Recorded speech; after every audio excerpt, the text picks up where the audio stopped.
Hi friends, இன்றைக்கி சூப்பரான ஒரு சாஃப்டான இட்லி தான் நம்ம செஞ்சுருக்கோம். ரேஷன் புழுங்கல் அரிசி, பச்சை அரிசி ரெண்டுமே கலந்து இன்றைக்கி போட்டு செஞ்சுருக்கோம். ஆனால் இதில் பார்த்திங்கன்னா நம்ம வெந்தயம் சேர்க்கலை, சோடா மாவு சேர்க்கலை, இந்த மாதிரி எதுவுமே சேர்க்காமல் வெறும் அரிசியும் உளுந்து மட்டும்தான் போட்டு செஞ்சுருக்கோம். எந்த அளவு போட்டிருக்கோங்கிறத வாங்க ஃபுல்லாக டீட்டெயிலாக வீடியோக்குள்ளார போய் பார்ப்போம். எந்த அளவுக்கு சாஃப்டாக இருக்குங்கிறது உங்களுக்கு நான் காட்டுறதுலேயே தெரியுது பாருங்கள். அந்த அளவுக்கு நல்ல சாஃப்ட்டு. வாங்க வீடியோக்குள்ளார போய் எந்த அளவு போட்டோங்கிறத பார்க்கலாம். ஹாய் ஃப்ரெண்ட்ஸ், இன்றைக்கி நம்ம சூப்பரான ஒரு சாஃப்டான இட்லி மாவு தான் அரைக்க போகிறோம். வெறும் ரேஷன் அரிசி மட்டும்தான். புழுங்கல் அரிசி, பச்சரிசி ரெண்டும் கலந்து நம்ம வேறு எதுவுமே இதில் வெந்தயம் இந்த மாதிரி எதுவுமே கலக்காமல் வெறும் அரிசியும் உளுந்து மட்டும்தான் இன்றைக்கி நம்ம அரைக்க போகிறோம். எந்த அளவில் அரைக்க போகிறோம், ரேஷன் அரிசி எப்படி யூஸ் பண்ணி எல்லாம் செய்ய போகிறோங்கிறது தான் இன்றைக்கி நம்ம ஃபுல்லாக வீடியோ பார்க்க போகிறோம். இது ரேஷன் அரிசியில் பாருங்கள், நீட் அரிசி சொல்லுவோம்ல, அந்த நீட் அரிசி தான் பாருங்கள். இது கல் மண்ணி எதுவும் இல்லாமல் நம்ம நல்லா சுத்தம் பண்ணி எடுத்து வச்சுருக்கோம். இட்லிக்கு வந்து குண்டரிசி தான் நம்மளுக்கு நல்லா வரும். நீட்டரிசி வந்து நல்லா வராது, பிசு பிசுன்னு வரும். நம்ம போடாமல் வாங்காமல் யூஸ் பண்ணாமலும் இருப்போம். ஆனால் நீட்டரிசிலே நம்ம சூப்பராக வந்து இட்லிக்கு மாவு அரைக்கலாம் அப்படிங்கிறதுக்காக தான் இன்றைக்கி நம்ம நீட்டரிசியில் போகிறோம். இப்போ இது ரேஷன் அரிசியை நான் சுத்தமாக எல்லாமே க்ளீன் பண்ணிவிட்டு எடுத்து வச்சுருக்கேன்.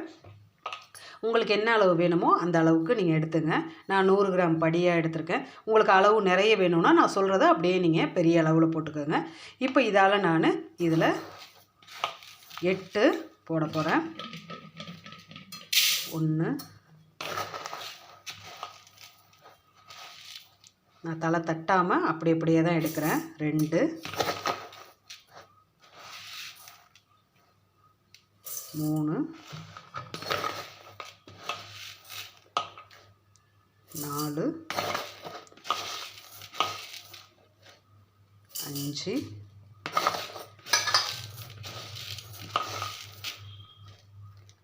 6,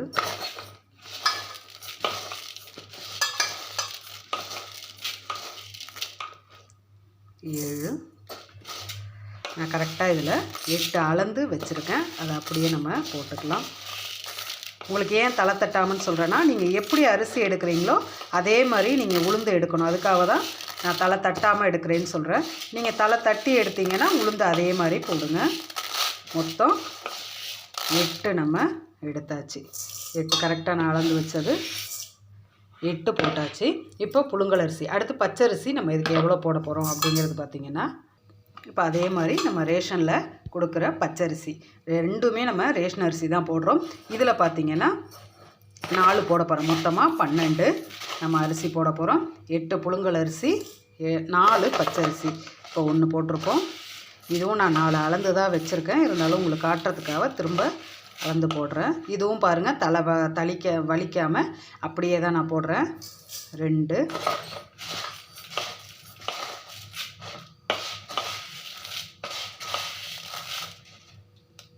3, 4 மொத்தத்துக்கு 4 போட்டாச்சு. கலந்து வச்சது அப்படியே இதில் போட்டுறோம். இப்போ இது நார்மலாக நான் சொல்கிற மாதிரி கல்லுப்பு போட்டு தேய்ச்சி கழுவ சொல்லுவோம் பாருங்கள், அந்த மாதிரி இப்போ நம்ம இதை தேய்ச்சி கழுவ வேண்டியதான். இப்போ 12 போட்டாச்சு. இதில் கல்லுப்பு போட்டு தேய்ச்சி கழுவிட்டு உங்கள்கிட்ட காட்டுறேன். வரும் கல்லுப்பு போட்டு நல்லா தண்ணி ஊற்றி தேய்ச்சி கழுவி ஊற்றிட்டு பண்ணோம்னா நல்லா வெள்ளை வெள்ளையன்னு வந்துடும். இட்லியும் வெள்ளையாக இருக்கும். இப்போ நல்லா இதை கழுவிட்டு காட்டுறேன் பாருங்கள். நல்லா உப்பு போட்டு வெள்ளை வெள்ளையன்னு வர்ற அளவுக்கு கழுவி எடுத்தாச்சு. தண்ணி வெள்ளையாக இருக்குது பாருங்கள். இந்த மாதிரி கழுவி எடுத்துட்டோம். இப்போயே உப்பு போட்டு நல்லா தேய்ச்சி உரசி கழுவி எடுத்துட்டோம்னா இட்லியும் நம்மளுக்கு நல்ல வெள்ளை வெள்ளையன்னு கிடைக்கும். இல்லைன்னா பழுப்பு நிறத்தில் இருக்கும். அந்த பிசுப்பும் உப்பு போட்டு தேய்ச்சி கழுவுறப்ப அந்த பிசுப்பும் நம்மளுக்கு இல்லாமல் இருக்கும். இப்படி தொடுறப்ப நம்மளுக்கு நார்மலாக அரிசி நீங்கள் கழுவுறப்ப அந்த பிசுப்பு இருக்கிறது உப்பு போட்டு தேய்க்கிறப்ப அது போயிடும். அதுக்காக தான் உப்பு போட்டு கழுவ சொல்கிறது. இப்போ நம்ம அடுத்தது உளுந்து பார்ப்போம். அதே இதில் உளுந்து மட்டும் எப்பொழுதும் நல்லா உபரியாக கிடைக்கிற உளுந்து அப்படின்னு நல்லா கடையில் கேட்டு வாங்குங்க. அப்போ தான் உங்களுக்கு நம்ம 12க்கு 1 உளுந்து போட்டு அரைக்கிறப்ப நல்லா மாவு காணி வரும்.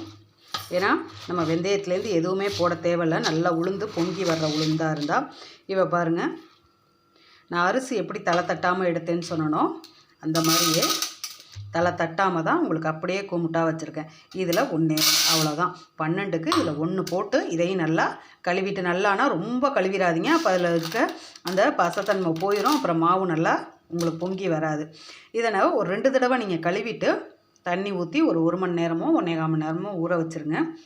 ஊற வச்சுட்டு ஃப்ரிட்ஜில் எடுத்து வச்சுருங்க. மறந்து விட்டுட்டிங்கன்னா அதனால் ஒன்றும் தப்பும் கிடையாது.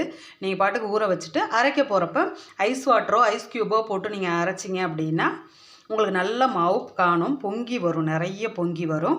அதுக்காக தான் நம்ம கழுவிட்டு ஃப்ரிட்ஜில் எடுத்து வைங்க, இல்லை ஐஸ் வாட்டர் ஐஸு தண்ணி யூஸ் பண்ணுங்கன்னு சொல்கிறது. இப்போ இதை கழுவிட்டு நம்ம தண்ணி ஊற்றி வச்சிடலாம்.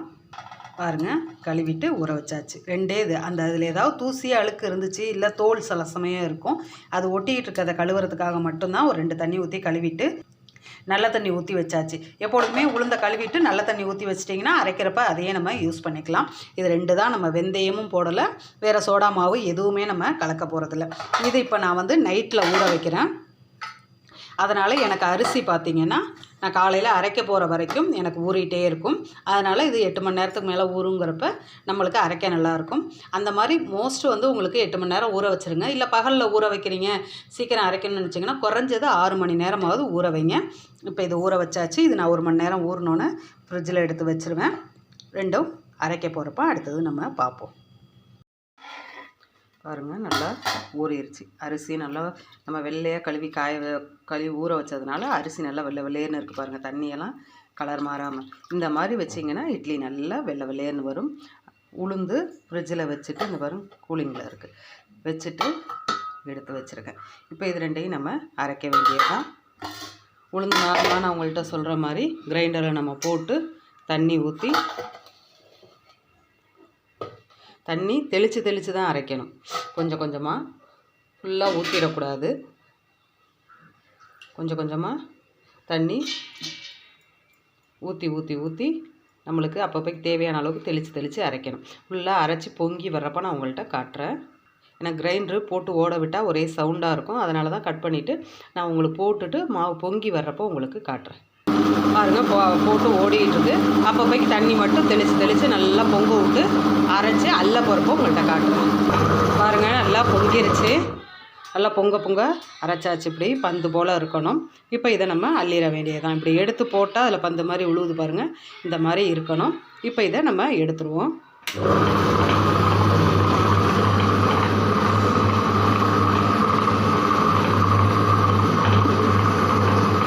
பாருங்கள், ஃபுல்லாக அள்ளியாச்சு.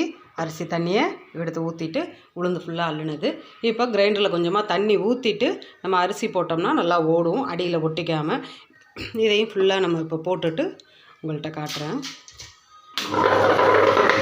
பாருங்கள், ஃபுல்லாக போட்டு தேவையான தண்ணியும் ஊற்றிட்டேன்.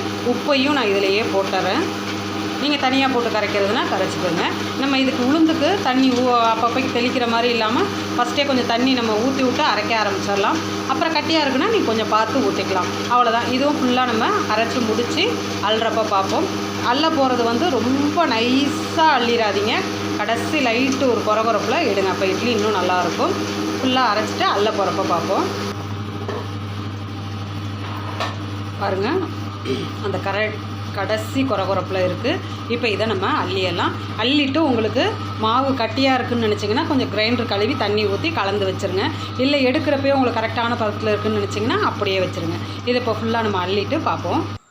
ஃபுல்லாக அள்ளியாச்சு. கொஞ்சமாக தண்ணி அதிலையே நம்ம ஊற்றி கழுவி வச்சுருக்கேன். இதையும் எடுத்து ஊற்றி இப்போ நம்ம கரைச்சிட வேண்டியதான். கரைச்சிட்டு காட்டுறேன். பாருங்கள், ஃபுல்லாக தண்ணி வரைக்கும் தேவையான அளவுக்கு கலந்து கரைச்சி எடுத்து வச்சாச்சு. இது நல்லா இப்போ பொங்கி வரட்டும். இது காலையில் அரைச்சி வச்சுருக்கிறது. ஈவினிங் நம்ம எப்போ இட்லி ஊற்ற போகிறோமோ அது வரைக்கும் நல்லா புளிச்சு பொங்கி வரட்டும். அதுக்கப்புறம் நம்ம இட்லி ஊற்றுறப்ப பார்ப்போம்.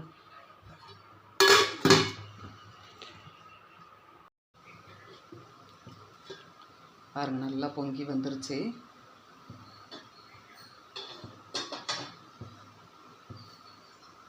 அரை இது வச்சுருந்தோம், நல்லா முக்கால் இது பொங்கி வந்துருச்சு. இப்போ இதை கலந்து விட்டு நம்ம இட்லி ஊற்ற வேண்டியது தான். நல்லா சாஃப்டாக எப்படி வந்திருக்கு பாருங்கள். காலையில் 10 மணி போல் அரைச்சி வச்சது. இப்போ மணி 7 தான் ஆகுது. 7 மணிக்கே இவ்வளோ பொங்கிருச்சு. இப்போ இதை நம்ம கலந்து விட்டு இட்லி ஊற்ற வேண்டியதான். பாருங்கள், கலந்தாச்சு. தட்டில் துணி போட்டு வச்சுட்டேன். அடுப்பில் தண்ணி வச்சுருக்கேன், அதுவும் கொதிக்க ஆரம்பிக்க போகுது. அதுக்குள்ளேயே நம்ம இட்லி ஊற்றினோம்னா கரெக்டாக இருக்கும். ஃபஸ்ட்டு இட்லியை ஊற்றி வச்சிடலாம்.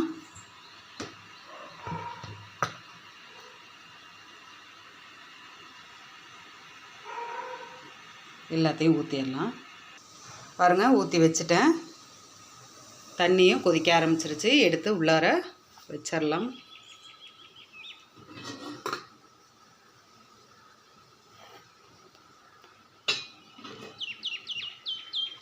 மூடி வச்சுட்டு நார்மலாக நம்ம வேக விட்டு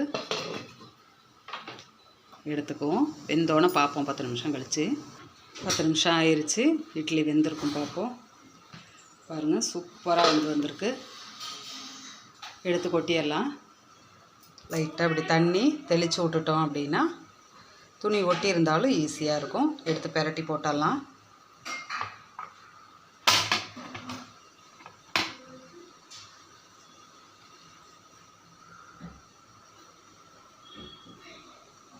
பாருங்கள், ஒட்டாமல் வருது பாருங்கள்.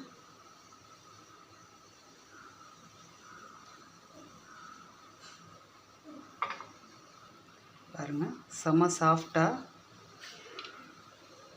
தெரியுதா? எந்த அளவு சாஃப்டாக இருக்குன்னு தொட்டால் விரல் குழி இதாகுது பாருங்கள். அந்த அளவுக்கு செம்ம சாஃப்டாக இருக்கும். உங்களுக்கு இந்த அமுக்குனது தெரியுது பார்த்தீங்களா? அப்படியே சாஃப்ட்னஸ்ஸு நிற்கிது. சூப்பரான இட்லி ரெடி ஆயிடுச்சு. இதே மாதிரி நீங்கள் வீட்டில் ட்ரை பண்ணி பாருங்கள். செம்ம சாஃப்டாகவும் ஒயிட்டாகவும் இருக்குது பாருங்கள். நல்ல இட்லி ஒயிட்டாகவும் இருக்குது. இதே மாதிரி வரும். வீட்டில் ட்ரை பண்ணி பாருங்கள். இந்த வீடியோ உங்களுக்கு பிடிச்சிருந்துச்சுன்னா லைக் பண்ணுங்கள், ஷேர் பண்ணுங்கள், கமெண்ட் பண்ணுங்கள், சப்ஸ்கிரைப் பண்ணுங்கள். பக்கத்தில் இருக்க ஆளுங்கிற பட்டனையும் தொடுங்க. அப்போ தான் நான் போடுற வீடியோ உங்களுக்கு நோட்டிஃபிகேஷனில் வரும். நீங்களும் விருப்பப்படுறத பார்க்கலாம். தேங்க்யூ.